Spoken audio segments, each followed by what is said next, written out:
Do you believe, Kurt, that Cliff Kingsbury can develop Josh Rosen because the number one pick is sitting there and everybody's got an opinion on what they should do with the number one overall pick, especially with Kyler Murray out there or others and others?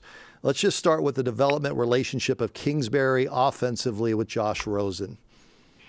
Well, I mean, I think Josh has, a lot of room to grow. I think he's got to get more comfortable in the position and at this level.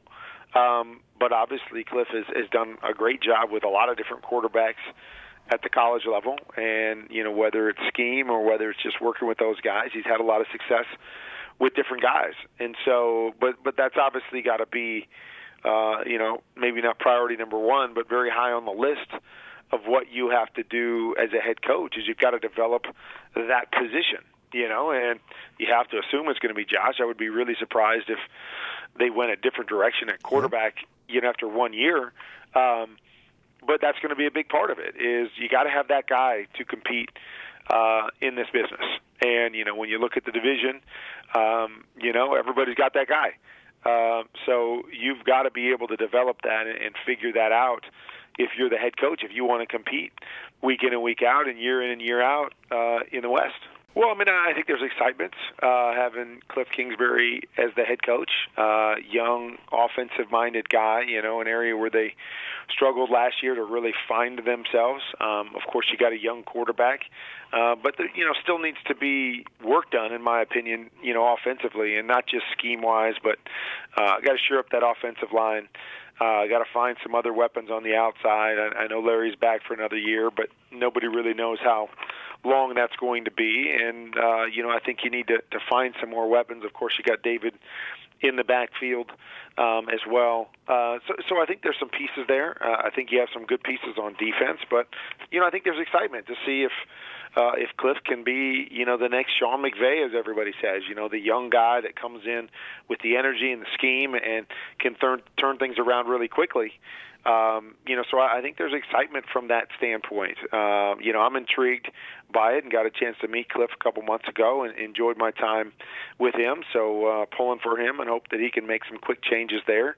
As far as Larry, I've talked to him over the last 2 or 3 years, and it seems to be, one of those situations where as long as he feels good and feels like he can play at a certain standard, and be an integral part of what a team does, specifically, obviously, here at the Cardinals, what the Cardinals do, that I think he's going to play. So I don't feel like this necessarily has to be the end, even though we've kind of gone 1 year to 1 year to 1 year. I think a lot's going to be dictated by, how things go this year and how he feels after this year. But I think it's great because I think they need his leadership and guidance and energy that he brings to the field as they try to figure out how they're going to replace him when that time comes. Did the Kingsbury hire, Kurt, surprise you? Yeah, it surprised me. I think it just surprised me as much as anything based on what happened last year. That you hired a first-time coach, even though it was a coach that had been in the league for a while and is extremely well-respected, and it didn't go well.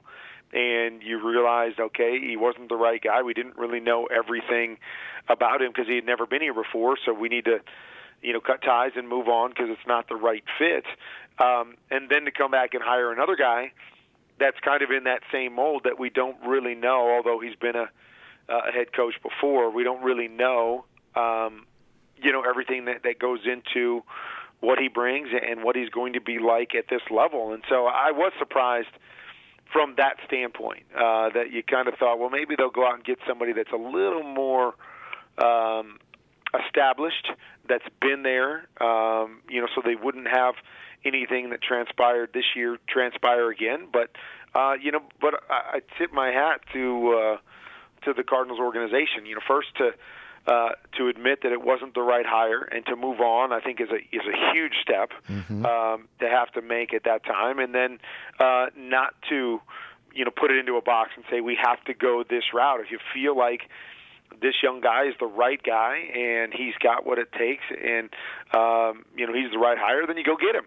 regardless of what he may not have or what you may not know about his background.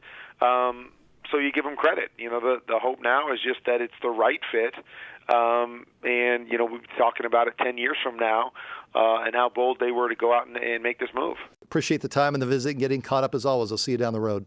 All right. Sounds good, Brad. Thanks a lot.